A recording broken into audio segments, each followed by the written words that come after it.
Alright, so today I'm going to be listening to the Chamber Concerto by Georges Ligeti, and it's a piece from 1970 for 13 musicians. This is the study score by Schott, number 6323, and it's composed for the Ensemble de Ré. The full instrumentation is 1120, 1010, percussion, keyboardist, and then 11111. So the flute's doubling on piccolo, the oboist is doubling on oboe d'amore and English horn, and the bass clarinetist also doubles on a clarinet in B flat. The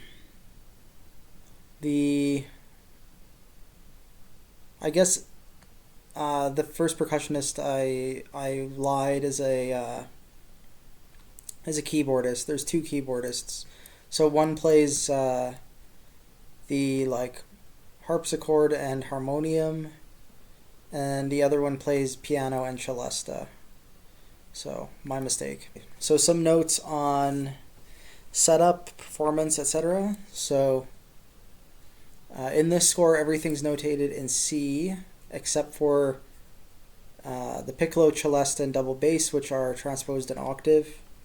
And then artificial harmonics in the double bass are notated as fingerings and transposed at the octave. And then natural harmonics are written as they sound. So that might be a point of confusion if you're looking at the bass part closely in this score.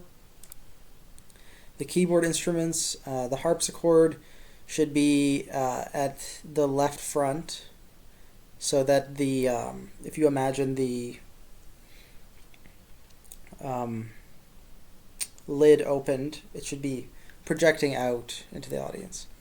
The player should also be playing this Hammond organ, which is perpendicular to the harpsichord, but still facing the conductor.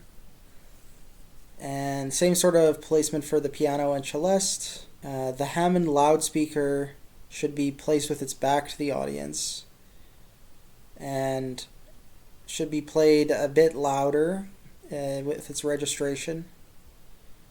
I guess there's a ground noise or white noise risk with the speaker.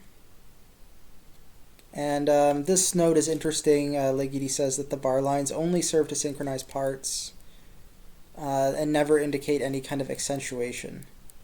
And I think this is a unique thing in Ligeti's music, where he has these very textural sections of music that are planned out without any real meter in place, but then he adds the meter later. Yeah, I don't really have much to say. We've already looked at Ligeti in this series, so if you want a bio, I would go to this episode. And if you want the recording that I'm listening to today, it's in the video description. Okay, yeah, so for a 20-minute piece, this thing really flew by and was a lot of fun. And great examples of micropolyphony, sound mass composition, and all those sort of hallmarks of early Ligeti. Nice big contrasts in every movement and fun endings to every movement. I think my favorite was the third, the repeated note one. It's dedicated to Frederick Kerha, and I think it's the most original of the four. It really stands out, and it's a lot of fun, especially once the conductor cueing different changes happens here. And the opening is really distinctive too, where you get these accents coming out of all over the place while the ensemble is playing repeated notes technically. Some of the textures in the second movement reminded me a lot of the horn concerto, the Hamburg concerto that we looked at of his. Um, and I thought in the second movement the use of organ was really fun. Um, this is the first piece in the series we've looked at where an organ is used in the chamber orchestra, and I felt like in these quiet textural things, it blended really well, and it kind of is a similar thing with partials, which we looked at yesterday. The role of the accordion is like to blend woodwind sounds with other sounds in the ensemble. It's kind of the same thing here.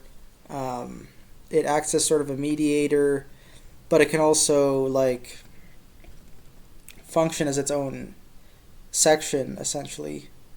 Um, so yeah, I thought the use of organ was cool. The use of harpsichord was interesting at times. In dialogue with the piano, for example. Yeah, there's a lot of weird stuff with tempo and meter, which I didn't think was that necessary in the second movement, but it might be interesting to look at too. So, yeah, that's my thoughts on the Kammerkonzert, the chamber concerto by George Ligeti. I think it's a